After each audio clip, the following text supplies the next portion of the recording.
আজকে দেখাবো আমি কিভাবে আচার তৈরি করি। এটা কিন্তু আমার ফার্স্ট আচার বানানো। এর আগে আমি কখনো লাইফে আচার বানাইনি। সব সময় আমার আম্মু আর আমার শাশুড়িকে আচার বানাতে দেখেছি। আসসালামু আলাইকুম সবাইকে, কেমন আছেন সবাই? এখানে আমি ফার্স্টে 4 কেজির মতো আম কেটে নিয়েছি। আমগুলো আমার হাজবেন্ড আমাকে কেটে দিয়েছিল। পিসগুলো আমি ওকে বড় করে কাটতে বলেছি, কারণ এগুলো আগুনের তাপে আস্তে আস্তে একা একাই গলে যাবে। এখানে আমি কিছু পরিমাণ সরিষা আগের রাতে ভিজিয়ে রেখেছিলাম যেন এটা নরম হয়ে যায়। এরপরে এটা ব্লেন্ডার করে আমি আমের মধ্যে দিয়ে দেব। এখন আমি সামান্য পরিমাণ হলুদের গুঁড়া আর সামান্য পরিমাণ লবণ দিয়ে এটাকে খুব সুন্দর করে মিক্স করে নেব, যেন প্রত্যেকটা আমের গায়ে মশলাগুলো খুব ভালোভাবে লেগে যায়। তাই এভাবে বড় একটা পাত্র নেবেন, এতে করে আপনার মিক্স করতে সুবিধা হবে। এখন আমি 2টা বড় ট্রেতে আমগুলো এভাবে রেখে দেব ফ্যানের নিচে, যেন এগুলো একটু শুকিয়ে যায়।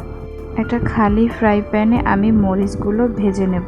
মরিচগুলো আমি বেশি ভাজবো না, কারণ বেশি ভাজলে এটা তেতো হয়ে যায়, এর ঝালটা অনেকটাই কমে যায়। এখন আমি এখানে একটা খালি কড়াই নিয়ে নিয়েছি। কড়াইটা হালকা একটু গরম হলে আমি এটার মধ্যে সরিষার তেল দিয়ে দেব। তেলটা যখন গরম হয়ে আসবে, এরপরে আমি সেই শুকানো আমগুলো আস্তে আস্তে করে দিয়ে দেব। এই অবস্থায় আমি কিন্তু আমার চুলার আঁচ একদম মিডিয়াম রেখেছি। সত্যি বলতে ফার্স্ট টাইম আচার বানাচ্ছি, মোটেও অভিজ্ঞতা নেই, জানি না এই আচারটা আমার কেমন হবে। আচার বানানোর পরে যারা যারা আমার আচার খেয়েছে তারা মোটামুটি ভালোই প্রশংসা করেছে। শুধু একটু আচারে আমার তেল বেশি হয়ে গেছিল, তাছাড়া বাকি সবই ঠিক ছিল।